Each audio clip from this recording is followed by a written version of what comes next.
Bien, estamos estudiando la doctrina de la propiciación y la expiación. ¿Se acuerdan? Yo les dije, y siempre lo digo porque tengo que aclararlo, la propiciación es una doctrina y la expiación es otra doctrina. Pero las estamos estudiando juntas porque es de mejor entendimiento cuando logramos cruzar las dos doctrinas, y al momento de explicarlas es más fácil, es de mayor comprensión. Yo quiero decir otra cosa también, hermanos. Cuando hablamos de la obra de la cruz, nos referimos a la muerte de Cristo en la cruz del Calvario, pero también nos referimos a la resurrección de Cristo, ¿ya? Cuando hablamos de la obra de la cruz, no estamos puntualizando la muerte de Cristo solamente, aun cuando el Evangelio tiene un clímax, tiene un punto neurálgico, y el punto neurálgico del Evangelio es la muerte de Cristo en la cruz del Calvario. Pero cada vez que ustedes me oigan a mí decir la obra de la cruz, ustedes tienen que pensar inmediatamente que estamos hablando de la muerte de Cristo y de la resurrección de Cristo, porque ambas, aunque son dos eventos diferentes, con una separación de 3 días entre uno y el otro, ambas son una sola realidad espiritual. Ya. Amén. Cuando hablamos de la muerte de Cristo como el clímax del Evangelio, de ahí se desprenden varias doctrinas: propiciación, expiación, redención, justificación por fe, reconciliación, adopción. Hay varias doctrinas ahí que se desprenden y que de alguna manera nos traen a la luz un entendimiento de por qué la muerte de Cristo es tan importante. Pero yo quiero decir algo más. Es muy difícil que exista alguien que pueda explicar la obra de Cristo en totalidad. Yo hoy día estuve, como tuve que esperar en el médico, y aquí en el celular yo tengo acceso a mi material, estuve revisando mi material, estuve ordenando algunas cosas, y ¿saben, hermanos? Mientras revisaba y ordenaba, yo me daba cuenta de cuánta revelación Dios nos ha dado cada vez más y cada vez más profundo, y pareciera que estamos llegando al final de algo, estamos como entendiendo casi todo, y se abre una puerta y otra vez quedamos totalmente extasiados, por decirlo de alguna manera, frente a tanta revelación. ¿Por qué? Porque estamos hablando del Dios hombre. Estamos hablando de Cristo, 100% Dios y 100% hombre. Entonces, yo creo que es muy difícil que exista un hombre que pueda explicar en totalidad la obra de Cristo y con la profundidad que tiene. Lo que Dios nos ha mostrado no es poco, pero yo creo que al mismo tiempo falta mucha comprensión de cuál es la significancia, cuál es la trascendencia de la muerte de Cristo, no solo en nuestras vidas, sino que además cómo afectó esto al mundo, cómo afectó el cielo, cómo afectó el infierno. Hermanos, recordar solamente esto, que el hombre no puede agradar a Dios de ninguna manera. Toda religión, acuérdense que la palabra religión viene del latín religare, y religare es la misma palabra que origina la palabra religar y la palabra religión, ¿ya? La palabra latina religare origina la palabra religar y la palabra religión. Tanto religar como religión significan lo mismo: volver a unir o volver a atar algo que estuvo atado y se rompió. La religión lo que plantea es que el ser humano, por medio de actos religiosos, puede arreglar el problema con Dios. Entonces las religiones están convencidas, porque eso es lo que enseña la religión, que si oro a las 3 de la mañana yo agrado a Dios, que si ayuno yo agrado a Dios, que si me presino delante de esta virgen agrado a Dios, que si dejo de comer esta comida agrado a Dios, que si me visto de tal manera agrado a Dios, que si me corto el pelo hasta aquí o me lo tiño de este color agrado a Dios, si no uso joya agrado a Dios, si uso joya agrado a Dios. Entonces hay del color que se pida. De hecho, hermanos, hoy día existen en el planeta 36 millones de religiones, desde el cristianismo hasta el budismo. 36 millones de religiones, y cada una plantea lo que quiere plantear, y esos 36 millones de religiones tienen todos dos mínimos común denominador. Uno, nacen en el hombre. Todas las religiones nacen en el hombre. Y dos, ninguna de ellas alcanza a Dios. ¿Por qué? Porque la religión son todos los esfuerzos del ser humano para llegar a Dios, pero no consiguen llegar a Dios. Por eso es que el evangelio se aparta de toda religión. Porque el evangelio es el mensaje que viene del cielo a la tierra. Es Cristo revelándose a la tierra, es Dios viniendo a la tierra, es Dios haciéndose hombre.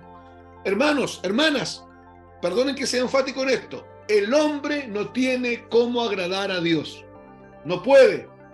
En cualquier parte que te digan, mira, hay que orar para agradar a Dios, estamos mal. El hombre, lo que la Biblia enseña es que el hombre no puede agradar a Dios. Como el hombre no puede, Dios se tuvo que hacer hombre. Y tuvo que vivir una vida perfecta de hombre para morir como hombre en la cruz y derramar una sangre de hombre para agradar a Dios. ¿Por qué? Porque fue el único hombre sin pecado, el único hombre impecable. Porque para agradar a Dios hay que ser impecable. Y no existe hombre en la tierra que sea impecable, sin pecado. El único hombre es Jesucristo, que es 100% hombre y 100% Dios. Otra cosa que quiero decir. Ningún hombre puede cumplir las altas demandas de justicia de Dios. Dios demanda justicia, Dios demanda rectitud y nadie puede cumplir eso. Nadie, hermano, nadie. Aunque usted haga 1000 esfuerzos, en algún momento usted se va a torcer en algo. Nosotros no podemos, no tenemos los recursos para nosotros, aparte de Cristo, agradar a Dios. El cristiano agrada a Dios solamente en Cristo. Por eso, separarnos de la persona de Cristo es imposible. Si nosotros pensamos vivir nuestra vida cristiana al ladito de Cristo, tomado de la mano con Cristo, ya la embarramos. Porque la vida cristiana es Cristo en nosotros y nosotros en Cristo Jesús. Amén. Quería decir eso antes de avanzar. Una pregunta. ¿Por qué decíamos que lo que vamos a ver hoy día, pusimos un subtítulo que era Entendiendo a medias el sacrificio de Cristo? Por esta razón. Porque hay muchas penumbras con respecto a la muerte de Cristo. Hay muchas penumbras. La gente en las iglesias se habla de la muerte de Cristo para Semana Santa. Y ahí están toda la semana dándole y ven las películas de Franco Zeffirelli, la de Mel Gibson, y ven a Ben-Hur y ven los 10 mandamientos, y están fascinados con eso, y se hace una misa, se hace la misa del gallo, se hace la otra misa, y ahí se dicen un par de cuestiones, y la iglesia evangélica a su lado cantan un par de himnos que tienen que ver con la cruz, hacen una obra teatral, predican 2, 3 predicaciones de la muerte de Cristo, y se acaba la Semana Santa, y volvemos al show de todos los días. Porque para muchos la muerte de Cristo es solamente un hecho histórico.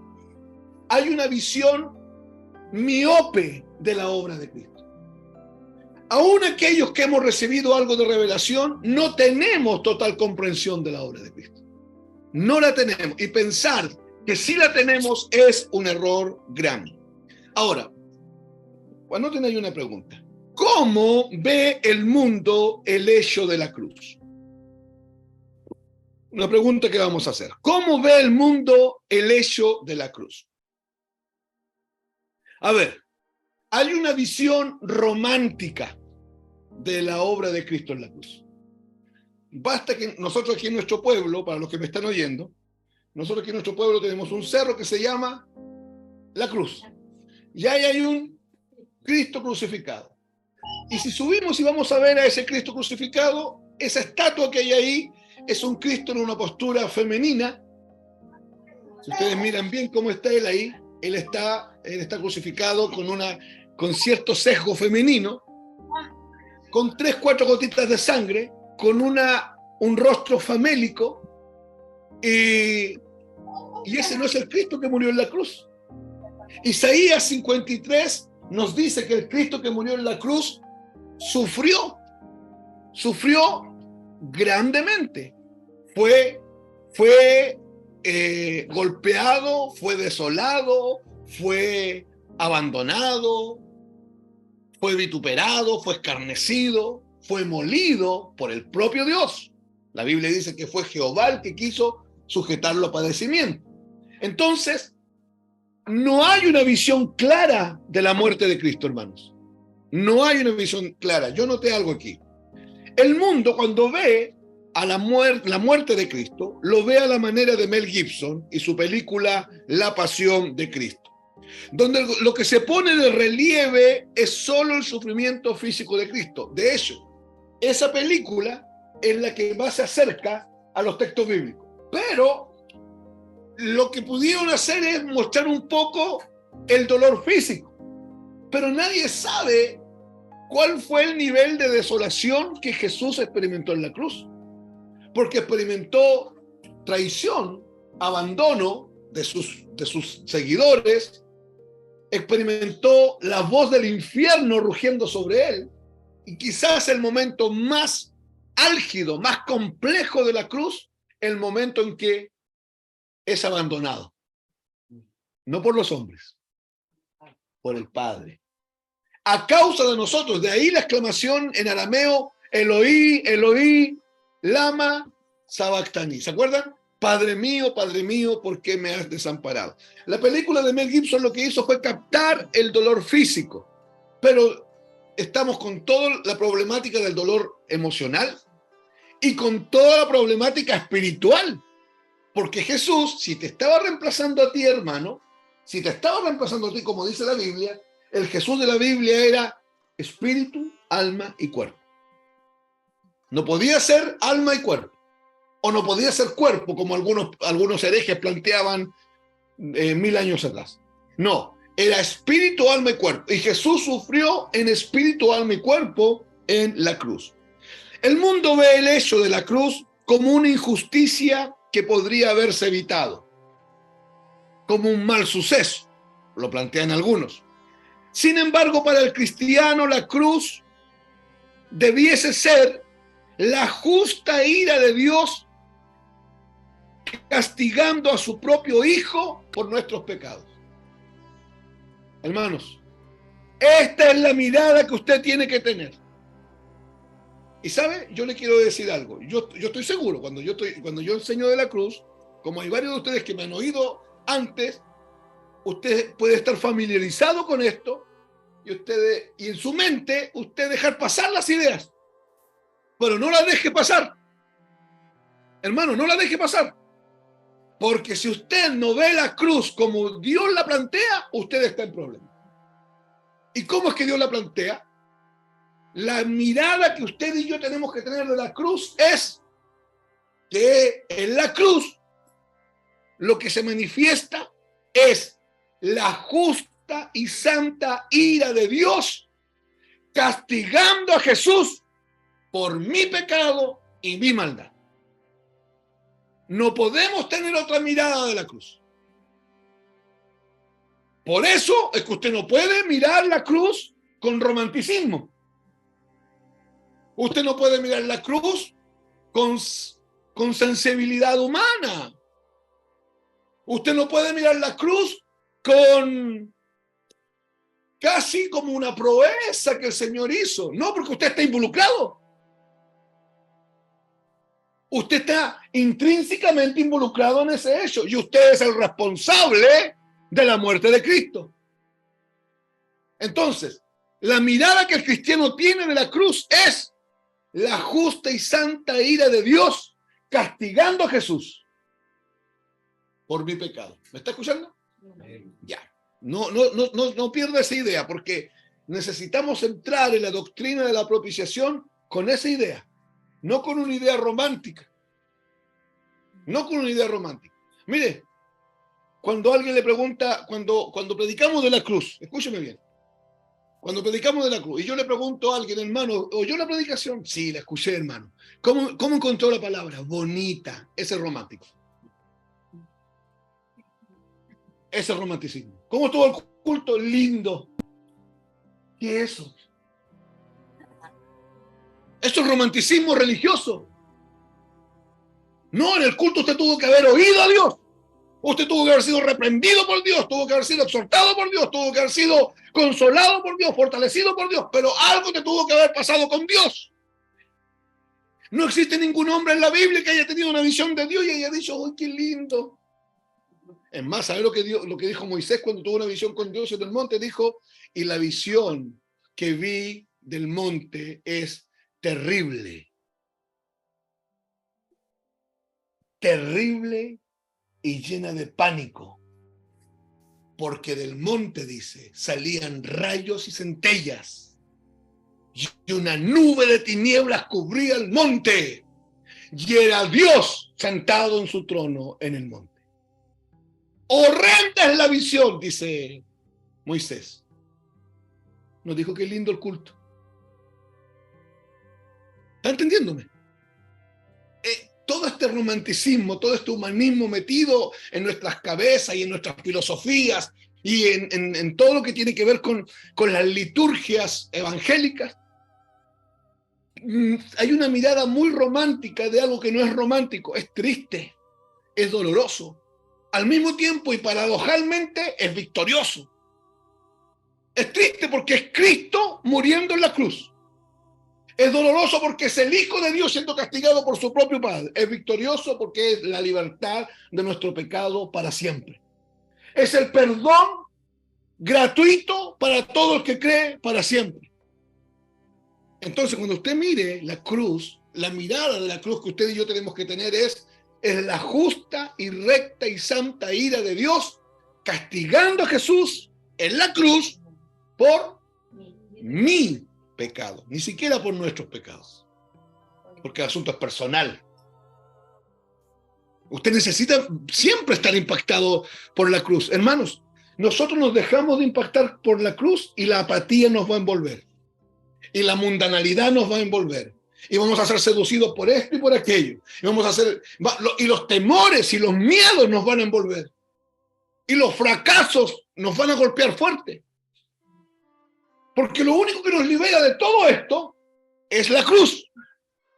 Es el mensaje de la cruz. De hecho, hermano, sacamos la cruz de la Biblia y no va a ser más que un gran bestseller. Quizás el mejor de todos. Pero no más que eso. Ponemos la cruz de nuevo en la Biblia y es la palabra de Dios viva y eficaz que puede transformar a cualquier ser humano. Pero es la cruz la que le da sentido.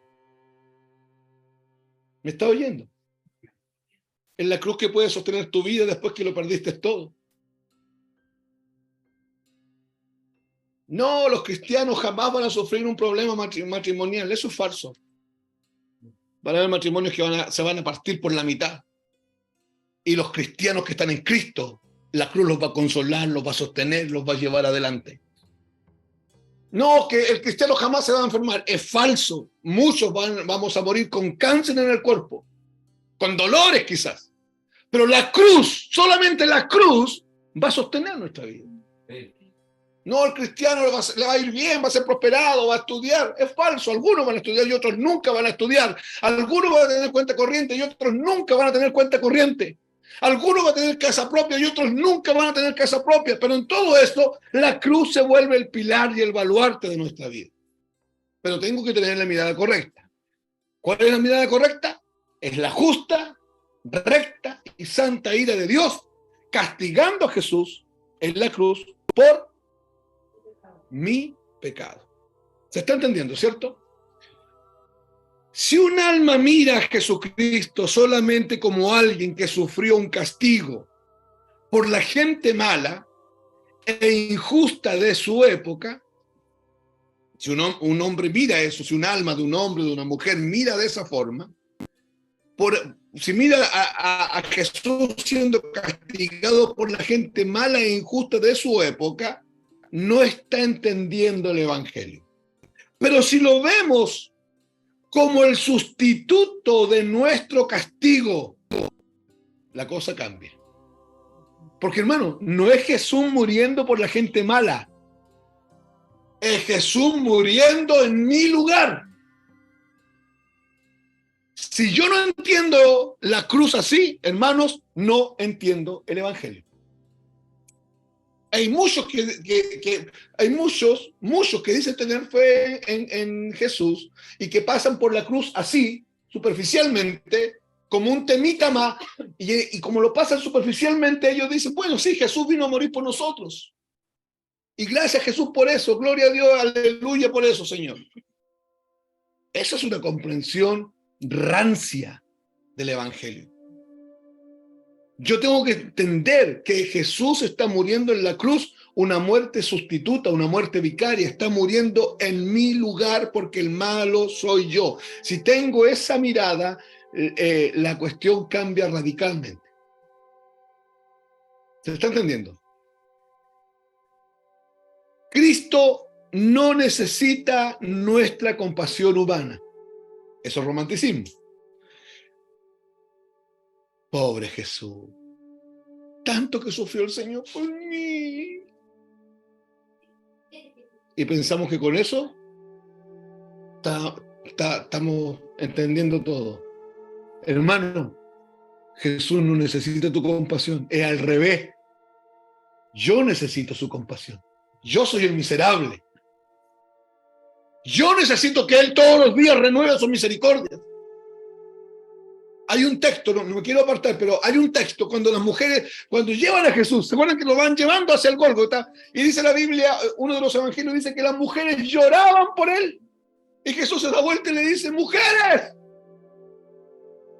¿por qué lloran?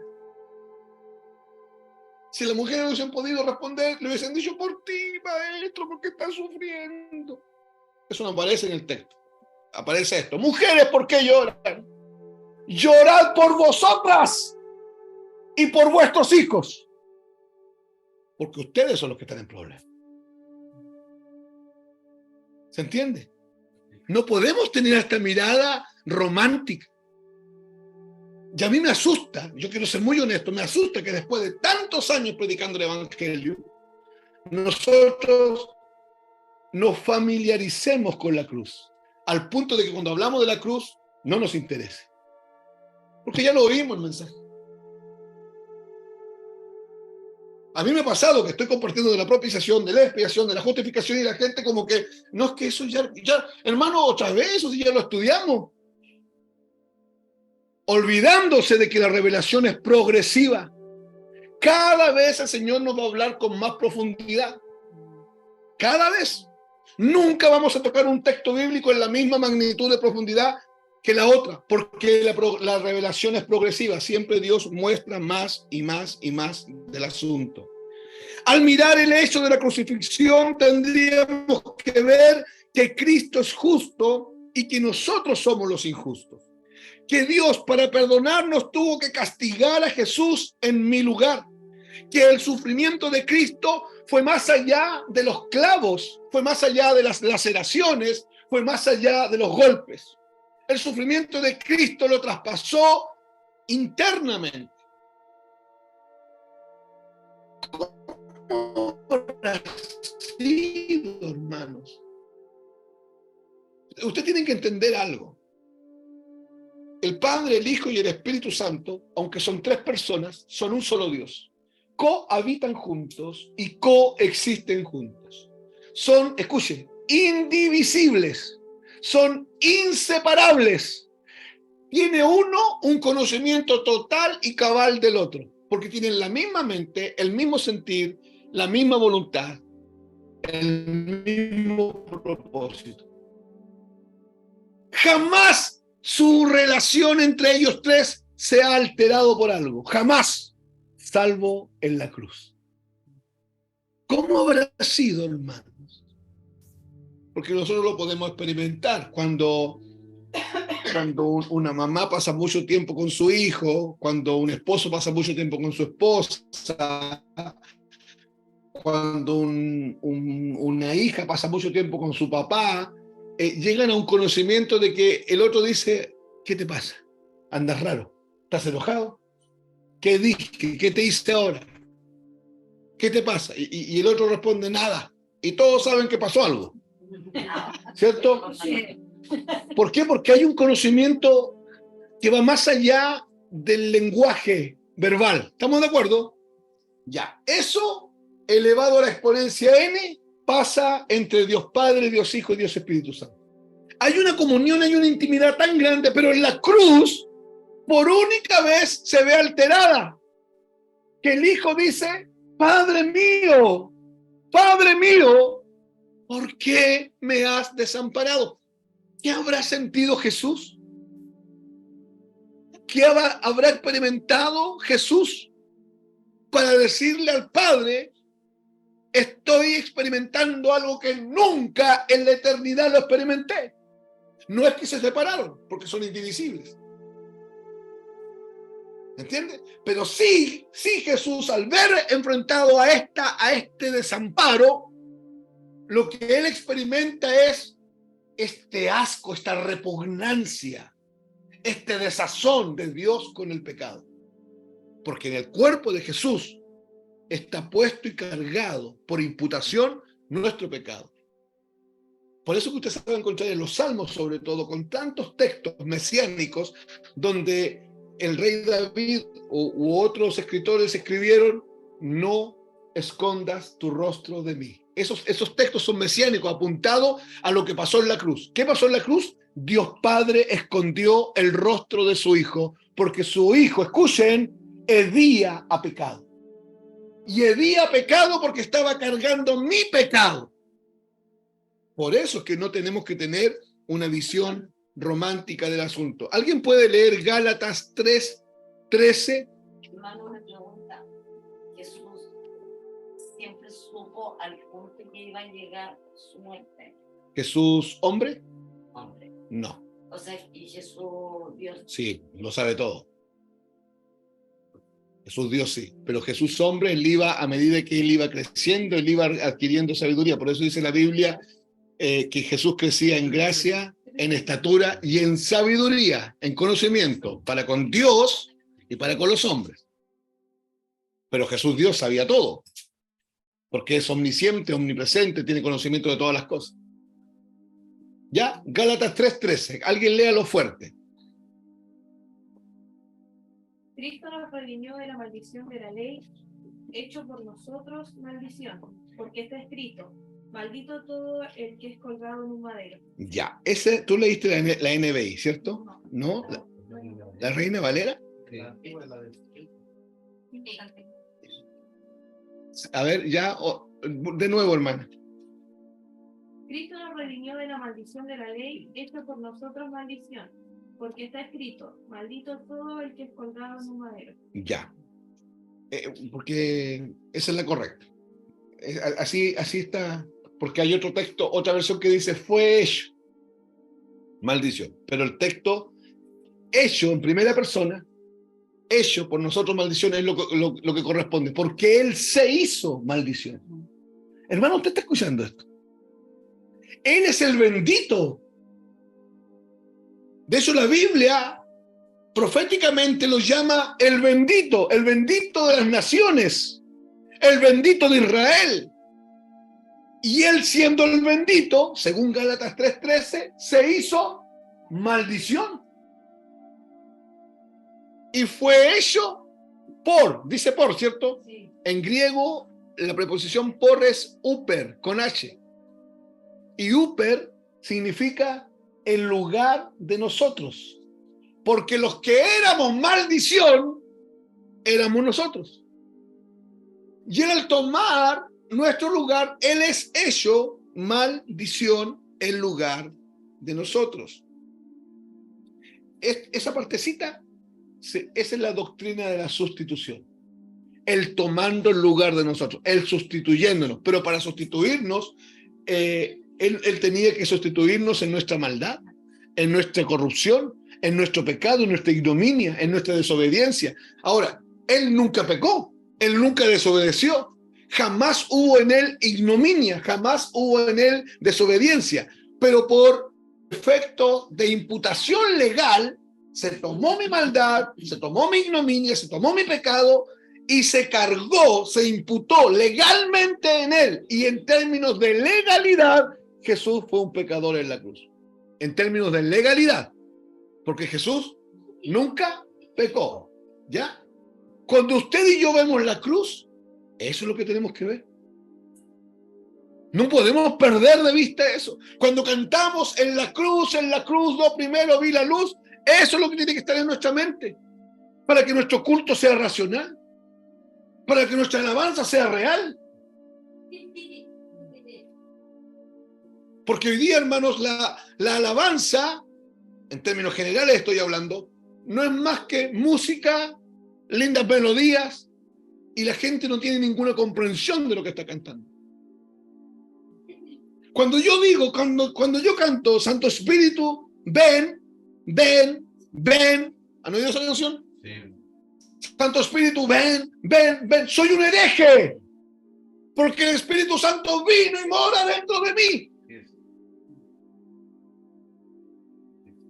Por eso que necesitamos tener una mirada de la cruz correcta para que nuestra adoración sea, como dice Romanos 12, un culto racional, un culto lógico, un culto centrado, un culto donde yo sé lo que estoy diciendo. Hermanos, nuestra teología tiene que ser igual a nuestra ortodoxia, a nuestra alabanza, a nuestra glorificación al Señor.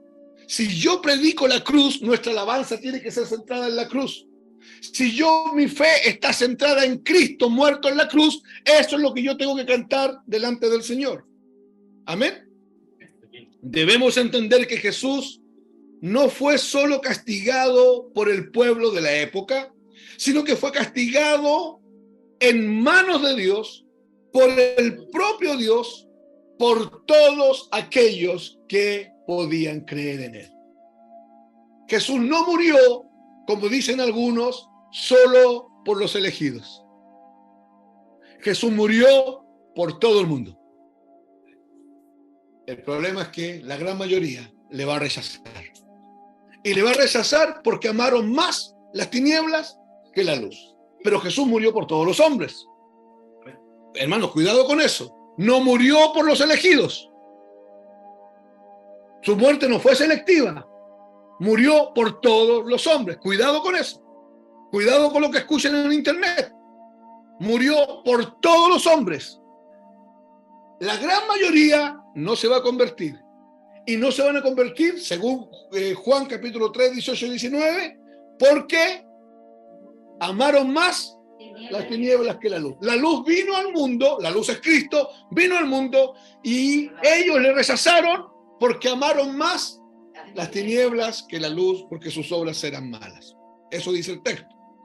Cuando entendemos algo de la doctrina de la sustitución y de la propiciación, realmente caemos de rodillas ante aquel que murió en la cruz y dio su vida por nosotros en la cruz. Escucharon el mensaje el día domingo, ¿cierto? Estuve hablando de la aceidad de Dios. Dios no tiene por qué salvarnos. Dios no está obligado a salvar a nadie. Esto que voy a decir no va a pasar. Pero si Dios ahora nos toma a este grupo que está aquí y nos manda al infierno, tiene toda la razón de hacerlo. No va a pasar, porque Cristo murió en la cruz del Calvario, en nuestro lugar. Él no tiene obligación de revelarse a nadie, pero se revela. Él no tiene obligación de salvar a nadie, pero lo hace. Preguntaron por ahí un día, ¿por qué es tan, si Dios es tardo para la ira, como dice la Biblia, si Dios es grande en misericordia, si Dios es tan compasivo? Preguntaron un día, ¿por qué Dios fue tan duro con Adán? ¿Por qué Dios fue tan duro con Adán después que pecó? Si la Biblia dice que Dios es grande en misericordia, que Dios es tardo para la ira, que Dios es bondadoso, que Dios es bueno, que Dios es benigno, que Dios es un Dios de gracia y de mucha misericordia, ¿por qué, preguntaron, Dios fue tan duro con Adán? Y respondieron esto. Alguien respondió esto. ¿Tú crees que fue duro Dios con esa criatura creada del polvo, que se atrevió a desafiar al único Dios que existe? Cuando ese Dios le dijo, no comas del árbol, del conocimiento del bien y del mal, esa criatura creada del polvo de la tierra se atrevió a desafiarlo. Y Dios, que le dijo, ciertamente morirás, Thanatos, quedarás separado de mí. Ese mismo Dios que le dijo eso lo tomó y lo sacó del huerto para protegerlo. Lo vistió con gracia de sacrificio de animales. Y un par de siglos más adelante se hizo hombre y vino a morir por esa criatura formada del polvo. ¿Usted cree que fue duro, Señor? Cuando lo que tenía que haber pasado es haber tomado a Adán y a Eva y mandarlo al infierno. Y el Señor no hizo eso. El Señor no fue duro. En el momento que Jesús llega a la cruz, se muestra el gran amor y la tremenda benevolencia de Dios. Porque Dios no tenía por qué salvarte a ti, hermano. Dios no tiene por qué llamar a la gente. Los que me están escuchando en su casa, ustedes no tenían por qué ser salvados por Dios. Dios no tiene por qué tener misioneros que viajen de un país a otro a predicar el evangelio. No tiene por qué hacerlo. No lo hace. Pero usted tiene que entenderlo. La cruz muestra, por un lado, el terrible pecado del hombre y por otro lado, el terrible amor de Dios. ¿Por qué terrible el amor de Dios? Porque para amarlo a usted, Él tuvo que castigar a su propio hijo. Y para darle vida a usted, Él tuvo que matar a su propio hijo. Sacrificarlo, esa es la palabra correcta. Tuvo que sacrificar a su propio hijo. La idea bíblica no es que nos compadezcamos de Jesús solo como un mártir. De hecho, en la historia hubieron muchos mártires que dieron su vida por la obra de Cristo. Pero solo un mártir fue el que aplacó la ira de Dios sobre el pecador. Ese mártir es el mártir del amor, Jesucristo, porque Él era el único capaz de redimirnos de nuestra condición de tinieblas y de pecado. Amén. Coloquen ahí un subtítulo. Necesitamos recuperar el aspecto del evangelio.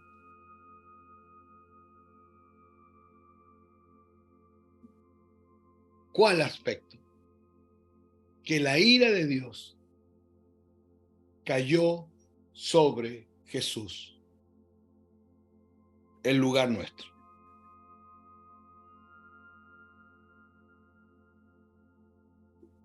Hermanos, presentar un Dios de amor pareciera que es lo correcto. De hecho, a quien usted le pregunte, ellos dicen, no, nosotros estamos predicando el amor de Dios. Hermanos, pero no hay ninguna orden de Cristo de que salgamos a predicar el amor de Dios. La orden es predicar el evangelio. Y predicar el evangelio significa que lo primero que tienen que oír las personas es de la ira de Dios. Y lo segundo que tienen que oír es lo que pasó en la cruz del Calvario. Mientras Dios les revela que están bajo la ira y mientras Dios les revela que Cristo murió en la cruz del Calvario, solito ese hombre, esa mujer se encuentra con el amor de Dios.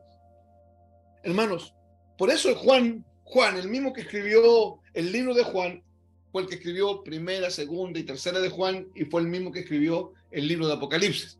Por eso Juan dice, mirad cuál amor nos ha dado el Padre. O sea, ahí no dice oír del amor de Dios. ¿Cómo dice? Mirad cuál amor nos ha dado el Padre para que seamos llamados hijos de Dios. Porque el amor lo tenemos que ver en una cruz y en unos clavos. Cristo enfrentando la ira de Dios por usted y por mí. Presentar a un Dios de amor sin revelar al pecador la ira justa de ese Dios de amor, de ese Dios santo, es decirle una media verdad. Y si nosotros le decimos la media verdad, ese hombre no va a ser salvo, porque no existe el medio salvo. Toda la gente, cuando escucha el evangelio bíblico, se molesta. ¿Por qué? Porque quieren escuchar que Dios los ama. ¿Y por qué quieren escuchar que Dios los ama? Porque los que han oído en todas partes. Cuando van a la iglesia y se despiden de los hermanos y se van los vehículos, todos los vehículos atrás dicen, sonríe, Dios te ama. Están acostumbrados a eso. Entonces cuando oyen que Dios aborrece al hombre, no lo aceptan. Cuando oyen que Dios está enojado, está airado todos los días con el impío, no lo aceptan. Cuando oyen que Dios no oye a los pecadores, no lo aceptan. Cuando oyen que el hombre está muerto en sus delitos y pecados, que es un degenerado, que es un hijo depravado, como dice Isaías 1, del 4 al 6, cuando Isaías dice que el hombre de los pies a la cabeza es una llaga podrida, eso el hombre no lo acepta. ¿Por qué? Porque se ha estado hablando de un medio evangelio, hablando de un amor, de un amor, de un amor, de un amor. Y hermanos, tenemos que predicar a Cristo crucificado. Cuando usted y yo predicamos a Cristo crucificado, el que recibe revelación se encuentra con el amor de Dios. El amor de Dios se revela solo a la gente. La gente sabe que Dios lo ama. Le preguntaron a una mujer que se le había quemado la casa, que es cristiana: ¿qué pasó con tu Dios? ¿Te dejó de amar? Y ella respondió: no, pero lo perdiste todo. Ah, sí. Y años atrás te murió tu marido y quedaste sola. Sí, también es cierto. Bueno, entonces, ¿y a dónde está el amor de Dios? No, Dios me ama. Pero ¿cómo? Si todo muestra que Dios se olvidó de ti, que Dios no te... Tú no me puedes hablar de un Dios de amor, un Dios que te lleva al marido, un Dios que tiene tu hijo en una silla de ruedas y que ahora te quita la casa. ¿Cómo Dios te va a amar? No, es que yo sé que Dios me ama.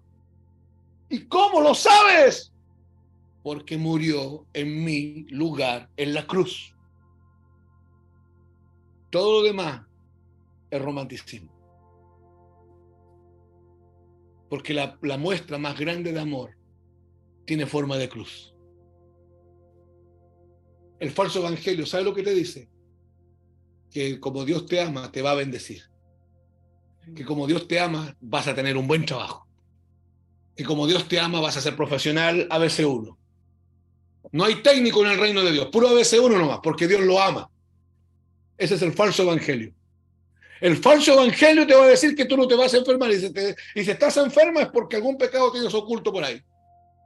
El falso evangelio te dice que Dios tiene que sanarte, porque Él prometió que por sus llagas fuimos todos curados. El falso evangelio te dice que Dios tiene que prosperarte, porque dice en Deuteronomio que ibas a ser cabeza y no cola, que ibas a estar arriba y no debajo. Ese es el falso evangelio. El evangelio verdadero te dice que Cristo murió en tu lugar en una cruz. Y si tú crees eso, tú ahí te encuentras con un amor, hermanos, con un amor irrefutable.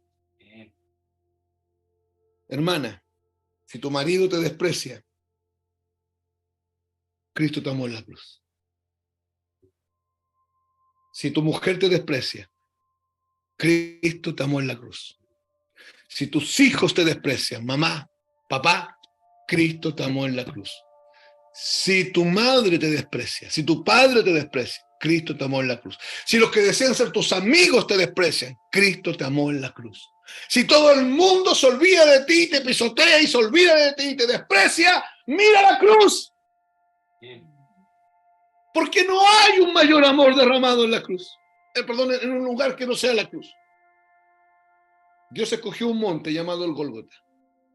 Escogió un árbol y puso un palo transversal en ese árbol y clavó a su hijo para abrir la compuerta del amor de Dios por la humanidad. De la misma forma como Moisés levantó la serpiente en el desierto para que todos los que habían sido mordidos por la serpiente miraran el asta con la serpiente y vivirían, de la misma forma, dice Juan, era necesario que el Hijo del Hombre fuese levantado para que todo aquel que está muerto viva y no muera eternamente. Eso es lo que nos pasó a nosotros. Pero no es con el mensaje de Belén, no es con la Navidad, hermanos. Es con la muerte de Cristo. No es con el mensaje romántico del amor de Dios. No tiene nada de romántico, hermano. El mensaje del Evangelio es terrible. Y de hecho es el único mensaje que hace temblar al infierno. Por eso no esperemos que el Satanás, mientras estamos predicando el Evangelio, Satanás nos diga, lo están haciendo impecable. No, Satanás va a arremeter contra nosotros. Va a golpearnos. No pensemos que no lo va a hacer. Y no pienses, chuta, entonces no vamos a predicar tanto para que la arremetida no sea tan fuerte. No, si él va a arremeter igual, porque ya te vio del otro lado. Hermanos, ¿cuántos millones de dólares se necesitarán para comprar un estadio de estos de Estados Unidos donde juegan fútbol americano? Para comprarlo, para remodelarlo y para dejarlo como el templo más grande del planeta. ¿Cuántos millones se necesitarán? Para hacerle un techo gigante que cambia de color, que aparecen nubes, aparecen glaciales, aparecen aves, mientras va cambiando la alabanza, va cambiando, los espejos cambian, hay sonido envolvente, donde se crea una atmósfera. ¿Cuánto se necesita para eso? ¿Cuántos millones de dólares se necesita para un templito así? Satanás dice, los que sean, yo los pongo, pero no prediquen la cruz. Los falsos maestros en Estados Unidos tienen todo lo que nosotros no tenemos, pero no están predicando la cruz. Satanás está patrocinando cualquier mensaje que no sea la cruz. No tenemos que ir muy lejos. Iglesias con tremendos templos, con tremendos grupos musicales, donde no se predica la cruz, y donde hay pura shimushina, pero no está la cruz, porque no es popular el mensaje. El mensaje no es popular. Vamos al otro lado, donde hay cruz allá, donde se hace la señal de la cruz, donde tiene la cruz colgando y donde de lo único que se habla es de una mujer llamada María. No se predica la cruz. Y eso también se va a patrocinar. Y hoy día nos encontramos con el cristianismo progresivo, con el cristianismo pluralista, tolerante, con pastoras lesbianas, con pastores homosexuales, porque Dios ama al hombre.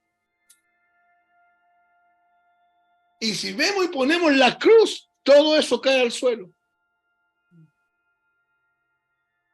Por eso es que es tan importante la doctrina de la propiciación. Y por eso es que tenemos que tener una visión correcta de esto. ¿Me están siguiendo, hermanos, cierto? Escuchen, la Biblia dice que Jesús se hizo maldición por nosotros. Gálatas 3:13, ¿cierto? Y estas son palabras fuertes, pero que no podemos ignorar. El perdón de los pecados no es una venia que Dios hace, no es una venia que Dios hace gentilmente desde el cielo por alguien que se compadece del Cristo crucificado. El perdón de pecados no es otra cosa que reconocer que estábamos bajo la ira de Dios, pero creemos que Cristo fue castigado con esa ira en nuestro lugar y que por esa razón somos perdonados. Pero al creer eso, hermanos, sí o sí hay que renunciar a que podemos hacer algo. Las dos cosas no van de la mano. Ojalá que me entiendan la idea. Si yo creo que soy perdonado porque Jesús fue clavado en la cruz y fue castigado con la ira justa de Dios en mi lugar, si yo creo eso, que eso es el perdón de pecados, porque eso es, si yo creo eso, tengo que renunciar a cualquier cosa que yo crea que puedo hacer para Dios. Si yo creo que puedo hacer algo, no puedo creer esto. ¿Se entiende? No van de la mano las dos cosas. Yo no puedo creer que Cristo murió en mi lugar, pero si ayuno, pero si oro, pero si me porto bien. Porque si yo tomo este camino, el camino de mi conducta moral, como algo que ofrecerle a Dios, no puedo tomar este otro camino. Este otro camino me lleva a mí a declararme estúpido. Pero el humanismo es muy arrogante para autodeclararse estúpido. Me lleva a mí a declararme incapaz, inhábil, necio. Pero el humanismo es muy arrogante para declarar eso. Por eso, ¿se acuerdan que les comenté de un bajo relieve que se encontró en Cesarea? Donde está escrito en griego Alexameno Sebeta Esteón. Eso significa Alexis adora a Dios. Y hay un hombre crucificado, que es Jesús. Pero el dibujo muestra a ese hombre con una cabeza de asno. Porque esta es la visión que tiene el mundo del cristianismo bíblico. Cuando usted le dice a la gente, si no somos nada, no, tú estás mal. No, a ti te lavaron la cabeza. No, si no somos nada. Porque, hermano, ¿por qué tengo que decir que no soy nada? Para creer esto, que Cristo es todo. Cuando decimos, si no podemos hacer nada para mejorar nuestra vida, ¿cómo que no? No, esto está mal. ¿A qué secta está yendo? ¿A qué secta está yendo? ¿Cómo no vas a poder hacer nada? Entonces, si nos acobardamos, empezamos con este lenguaje. Bueno, sí, no, sí, yo creo en el Señor, pero también algo hacemos, y empezamos a relativizar un mensaje. Y ese mensaje no es el mensaje bíblico. Si yo quiero creer en la muerte de Cristo, me tengo que declarar totalmente incapaz. Si yo quiero negar la obra de Cristo, tengo que creer entonces que yo tengo los mecanismos como llegar al cielo por las mías. Porque la salvación por obras no va de la mano de la salvación por fe. Está el sistema de salvación por obras y está la salvación por fe. Y el sistema de salvación por obras es el sistema que tienen todas las religiones. No comas esto y vas al cielo. Come esto y vas al cielo. Los sabatistas, no comas cerdo y guarda el sábado y vas para el cielo. Los budistas, no comas vaca porque puede ser tu tía muerta y vas para el cielo. No hagas esto y vas para el cielo. Vístete así y vas para el cielo.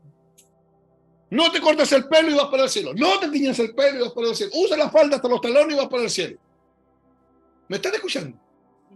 Y viene Cristo y lo único que nos dice es, ustedes son malos, corruptos, perdidos, muertos, condenados al infierno. Y hermano, ningún hombre va a aceptar esa realidad si no es convencido por el Espíritu Santo de Dios. Por eso cuando la gente empieza a oír el Evangelio, entra en una lucha, en un conflicto. Una semana, 2 semanas, 1 mes, 2 meses, 3 meses. Algunos nos mandan a la punta del cerro y no nos ven nunca más. Y otros luchan y de repente aparecen. ¿Cierto, Kika? Y aparecen quebrantados diciendo, ya, este mensaje me destrozó. Pero la gran mayoría no acepta esto. ¿Por qué? ¿Por qué? Porque nuestro Dios no es un superhéroe. Nuestro Dios viene y se hace hombre y muere una muerte vil. Y lo sepultan. Y todos lo ignoran y todos, hermanos, por 3 días, el mundo gozó y el infierno gozó de que el Dios hombre no estaba en la tierra. Por 3 días. Al tercer día la resurrección le tapó la boca a todos, porque el Dios hombre resucitó de entre los muertos. Por eso es que es complejo el mensaje. Voy terminando por hoy día. Una de las funciones del Espíritu Santo es convencer al mundo de 3 cosas. ¿Quién puede leer Juan 16:8?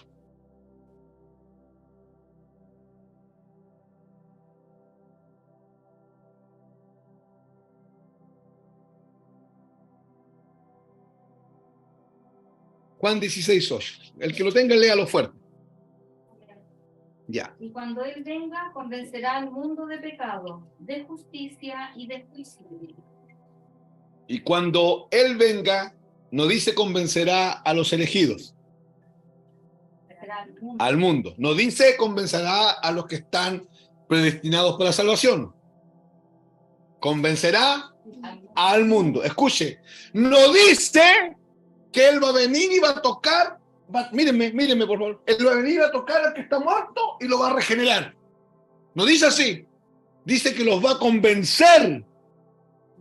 La forma en que Dios se manifiesta al hombre es por medio del convencimiento. Y esa obra no la hacen los predicadores. Los predicadores predican, los maestros de Biblia enseñan. El que convence de pecado es, según el texto, hermana Gume, ¿quién es? Pero, ¿cómo dice el texto? De nuevo, ¿eh? Y cuando Él venga, convencerá al mundo de pecado, de justicia. Lea el versículo anterior entonces. Pero yo os digo la verdad, os conviene que yo me vaya, porque si no me fuera, el Consolador no vendrá a vosotros, mas si me fuere, os lo enviaré. Y cuando Él venga, convencerá al mundo de pecado, de justicia y de juicio. Ese Consolador es el Espíritu Santo. O sea, ¿quién es el que convence de pecado? El Espíritu Santo. Ya, hermano, el hombre tiene que ser convencido de pecado, pero no es mágicamente. Hermano, hoy día en todas las iglesias hay entretención. ¿Sabían o no? Hay luces, hay mesas de ping-pong para entretener a la gente, hay columnas de humo, hay cine, se come palomitas y papitas fritas, se hace café con ser para que la gente vaya. Te invito al café con ser, hay café con ser en mi iglesia, hay festival, la voz canuta. Vengan todos. Eso no convence, eso entretiene. El Espíritu Santo no convence sobre la magia, no convence sobre algo etéreo, no convence sobre algo volátil, convence sobre algo lógico, racional, potente, poderoso. Y ese es el mensaje del Evangelio. Cuando se está predicando el Evangelio, el Espíritu Santo va detrás convenciendo de pecado. Hace años traduce este ejemplo, algunos se van a acordar. Jesús está en un paradero y viene un bus de estos que son premium, super salón cama. Tienen señal de wifi, tienen un bar, tiene televisión satelital, de todo lo que usted quiera. Y dice adelante Evangelio de la Prosperidad. Y Jesús lo deja pasar. Después viene otro, también un bus grande, con buenos asientos, con climatizador, con señal wifi. También dice adelante en el letrero Evangelio de la Unción. Y Jesús lo deja pasar. Y más atrás viene una micro amarilla de los años 80 de Santiago, tirando humo para todos lados, destartalada, los neumáticos van ahí a medio andar. Y dice adelante el Evangelio de la cruz. Y Jesús se detiene y se sube. Porque lo único que respalda a él es lo que él considera su mensaje: la cruz de Cristo. Por eso el apóstol Pablo dijo: cuando estuve entre vosotros me propuse no saber cosa alguna, sino que a Cristo y a este crucificado. Eso es lo que hay que predicar. Mateo 16:21 dice que Jesús dijo: desde aquel día entonces Jesús empezó a hablar claramente, que le era necesario padecer en manos de los sacerdotes, de los escribas y de los principales, morir, ser sepultado y al tercer día resucitar. Eso es el Evangelio. Y dice, y desde aquel día Jesús empezó a hablar claramente el Evangelio. Eso es lo que Dios respalda. Sobre eso Jesús viene y convence de pecado. El hombre tiene que ser convencido de pecado. O sea, el hombre tiene que terminar homologando. La palabra homologar en griego significa confesar. Tiene que confesar todo lo que Dios dice de él. Pero si yo le digo, no, mira, si anda a la iglesia nomás y ora al Señor y el Señor va a estar contigo. ¿Qué es lo que todos dicen? No, si tú, mi guachito, si tu abuelita oraba tanto por ti. Tú estás escogido por el Señor, ven nomás al culto. Tu abuelita era Dorca y oraba siempre por ti, ven nomás al culto. Eso es falso, hermanos.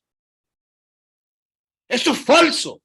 Usted tiene que ser convencido de pecado. Usted tiene que declararse pecador, pero porque Dios te lo dijo. Después,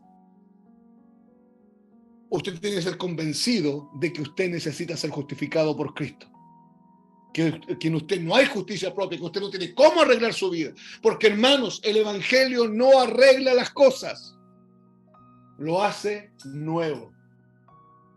El Evangelio no hace recauchajes,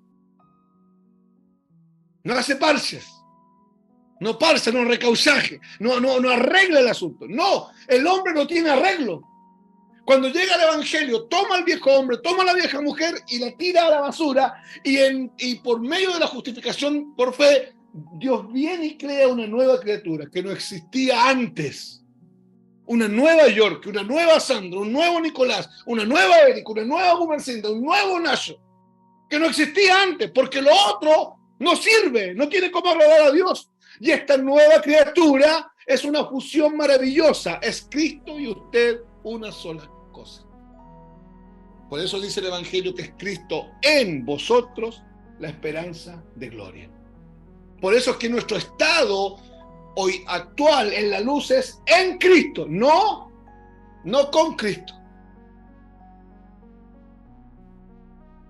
Esa es la nueva criatura. Y eso es glorioso, hermano. Porque en este momento, hermano, si Dios desciende, use un poquito su imaginación para esto. Si Dios desciende y se pone delante de ti, ahí donde tú estás, Él ve a Cristo. Tú vas a llegar a temblar, pero Él ve a Cristo. Y tú no vas a ser consumido, porque siempre Él ve a Cristo. Ahora, Dios sabe que tú estás ahí, sabe, pero Él ve a Cristo. No te ve a ti con Cristo. Él ve a Cristo. Por eso la expresión cristianos es bíblica. Cristianos en griego es Christois, que significa pequeños Cristo. Hombres y mujeres que están siendo formados a la imagen de Cristo. Necesitamos ser ser convencidos de pecado, de justicia y de juicio. El hombre tiene que entender, y esto lo hace solamente el Evangelio de la Cruz, que el hombre está bajo juicio, que está bajo el juicio de Dios. Así que todos esos mensajes de hoy día, hermano,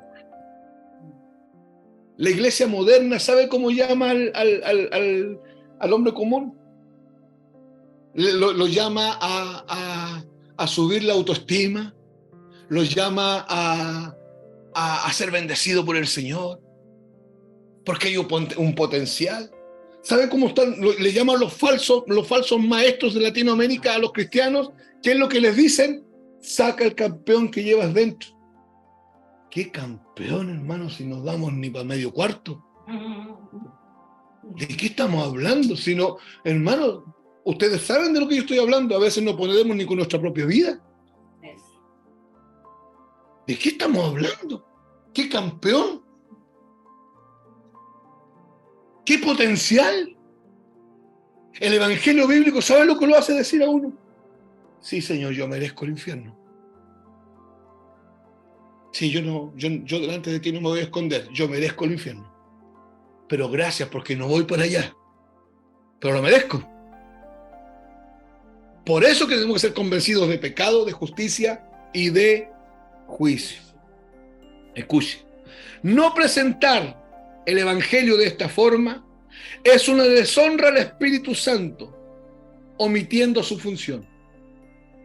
Al Hijo, omitiendo su muerte en la cruz.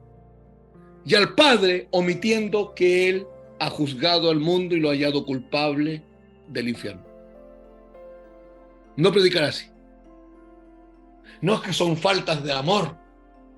Son tan faltos de amor, no tienen nada de amor. Hermano, justamente porque amamos a la gente que predicamos así. Póngase a pensar. Usted recibió el Evangelio de un hermano, de un hombre, de una mujer, de alguien. Alguien le predicó el Evangelio. Porque ese alguien amaba al mundo. Porque ese alguien sabe que el mundo solamente puede ser salvo por una cruz. No hay otra forma. No hay otra forma. No existe otra forma. Usted y yo no nos podemos salvar a nosotros mismos. No hay otra forma. Es hora de que los creyentes tomen conciencia que no se puede predicar un evangelio de juguete, de papel. Dios no es Santa Claus, no es Papá Noel. que viene a traerte regalos, a traerte bendición, a tratarte bien. No, Dios es un Dios de juicio y todo el mundo está bajo juicio, y aquellos que han creído en Cristo han sido liberados de ese juicio, porque ese juicio cayó sobre Jesús en la cruz. Los púlpitos carentes de teología bíblica suplirán su desnudez con películas, con papitas fritas, con mesas de ping-pong, con café con ser, que es justo lo que no tenemos aquí.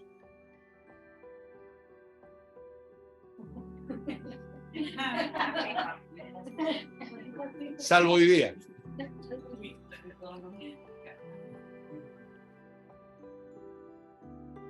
Dios nos libre. ¿Sabe? Ayer pensaba en nuestros jóvenes, yo. Pensaba en algunos adolescentes que tenemos, que yo tengo que ya ir mirando cómo voy a empezar a hablar con ellos. Y es complejo para uno, porque Satanás viene a tentarlo a uno para que uno haga cosas. Si es por ocurrirse, si es por programar cosas, hermano, no, pues no hay problema. Podemos crear un montón de cuestiones, pero ese no es el camino. El camino es que los adolescentes... Acabamos de orar por la Sofía, la hija de Soledad y Vladimir.